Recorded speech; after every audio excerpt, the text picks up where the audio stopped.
The study was a systematic review that we undertook to investigate how prior sleep is associated with driving impairment. So essentially, we wanted to know how the amount of prior sleep you had the night before relates to your driving performance on the road.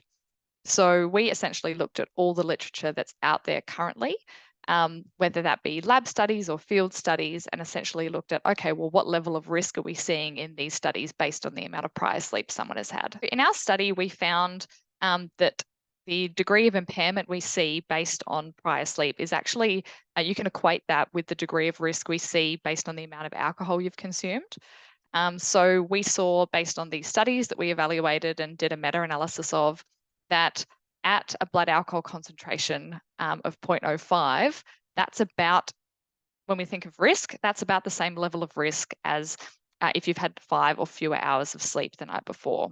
So that's looking at outcomes like vehicle crashes, but also things like making errors in driving. We're seeing the same degree of performance impairment based on not getting enough sleep as we are to being under the influence of alcohol. At the moment, there's no way that we can blow into a tube to detect fatigue in the same way that we can for alcohol. So at the moment, there's a little bit of a limited scope in terms of roadside testing. So if we were going to introduce some sort of penalties for fatigue driving, we would likely be looking at introducing that in the case of a vehicle crash.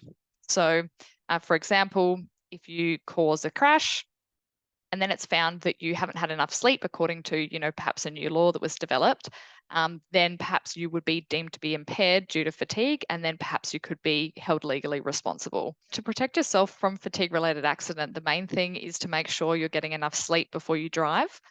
So based on our study, we would say make sure you're getting at least 5 hours sleep before you get behind the wheel, but ideally being fully rested, getting 7, 8, 9 hours of sleep would be best.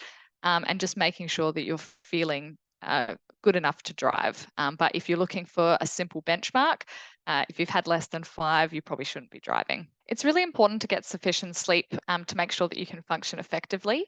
So that's not only cognitive performance. So when we talk about cognitive performance, we mean things like reaction time, memory, ability to undertake complex tasks, really any task you need for sort of functioning in the world, even social functioning can be impacted by fatigue. So making sure we get enough sleep is really important from that perspective, but also making sure you get enough sleep is really important from a health perspective as well. So we know not getting enough sleep can have really detrimental effects on your mental health and also your physical health.